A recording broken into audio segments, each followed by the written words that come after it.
We are here on the bridge of the Here's to Us, and we are going today from Chesapeake City, Maryland, and we're going to go to Utsch's in Cape May, New Jersey. On the last time that we talked, I talked to you about route planning software, or RPS as I call it. And I also mentioned to you that Garmin had done this major software update that had to be downloaded to my phone and then transferred up here into the chart plotter.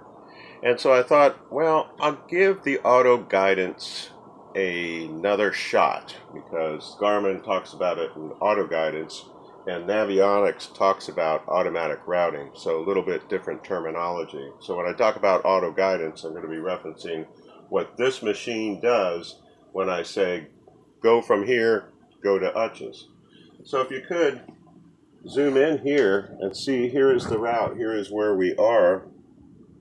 Back here, this purple line, magenta line, and it's taking us down to Utsch's. Now it doesn't do a bad job, but when I zoom in on it, why would I want to go that close to the shore? So you see what I'm telling you, even though it's safe, I don't know why it's taking me out of a very good channel. I don't know. And so I'm going to rely a little bit more on my Navionics route that I have done on Navionics, and it shows up on an iPad just a little bit differently, but it's got numbers for the turns. But look what it's doing. It's not taking me in the ship channel either. It's taking me down this way into here. So an example of, why is this doing that? I don't know, because last time we came out here, we just stayed in the ship channel. And we may take a look at this as we get out here and say, hey, let's go ahead and maybe see some scenery. This looks a little bit better to do than that one, that's for sure. So your route planning software, you really got to take a look at what it's doing to you. And then of course today is a beautiful day. I mean, we have winds here of, there is no wind. It says 1 to 2 knots on the wind, and the flags are just kind of laying there. So we're going to be heading into the sun. The boat's in good shape. Took a trip down to the engine room.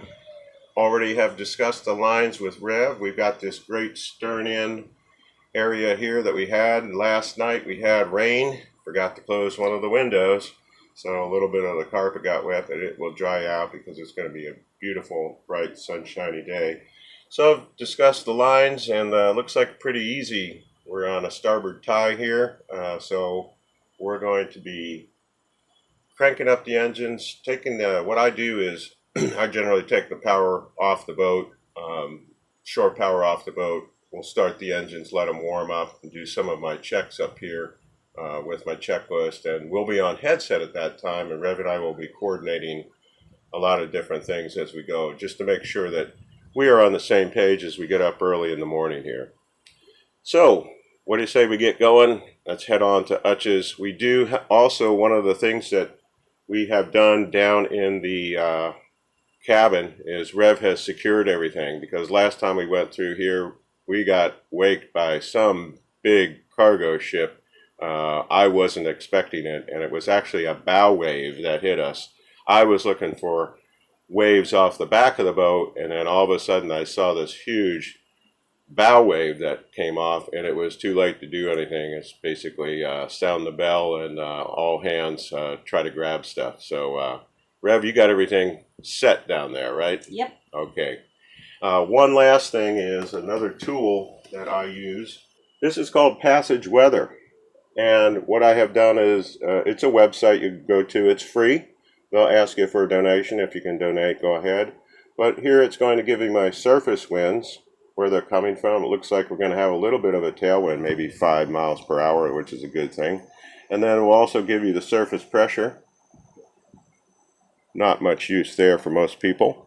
But here it will also tell me my wave forecast. And in this area here, where we're going through the canal and then down to Cape May, is we have winds, and this is this white area here, and this is measured in meters. Okay, so this very light blue area would be up to 1 meter, which would be 3 feet. But we're going to be in the white, which sounds all right. So less than a half of a meter. So maybe 1 to 2 feet of waves. So we'll see how it goes along the way. So again, the weather planning, the route planning, everything is good. The boat's in good shape.